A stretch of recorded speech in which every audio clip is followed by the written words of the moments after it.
चला मतं तुम्हाला मिळतील अशी अपेक्षा करूयात. पण या परिस्थितीमध्ये शिवसेनेचा तुम्ही उल्लेख केला एकनाथ शिंदेंचा. शिंदेंची शिवसेना ही स्थानिक स्वराज्य संस्था भाजपबरोबर लढवेल की नाही लढवणार? तुम्ही त्यांना बरोबर घेणार की नाही घेणार?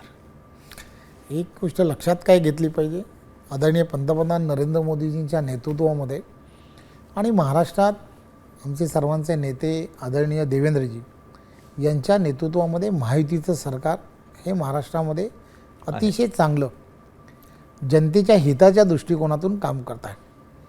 आदरणीय देवेंद्रजी फडणवीस साहेब असतील, उपमुख्यमंत्री आदरणीय एकनाथराव शिंदे असतील, उपमुख्यमंत्री आदरणीय अजितदादा असतील, ही तिघही जणं आपण ओळखता मातब्बर नेते आहेत. अगदी या सगळ्यांना निवडणुकीचा प्रचंड मोठा अनुभव आहे. अगदी त्यामुळे ह्या सगळ्यांना योग्य काय अयोग्य काय, जनतेच्या हिताचं काय, पक्षाच्या हिताचं काय, या सगळ्या गोष्टी त्यांना कळतात.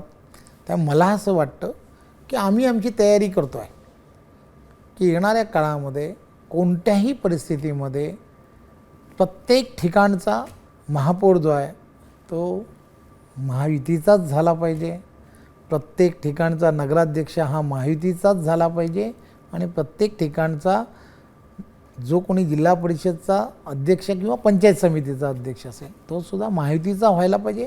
याची तयारी आम्ही सगळ्या महायुतीच्या कार्यकर्त्यांनी मिळून केलेली आहे. आता त्या संदर्भातला जो काही निर्णय असेल, आचारसंहिता लागतील त्याच्यानंतरच्या काळामध्ये ते जे तसं ठरवतील आम्ही घेऊ.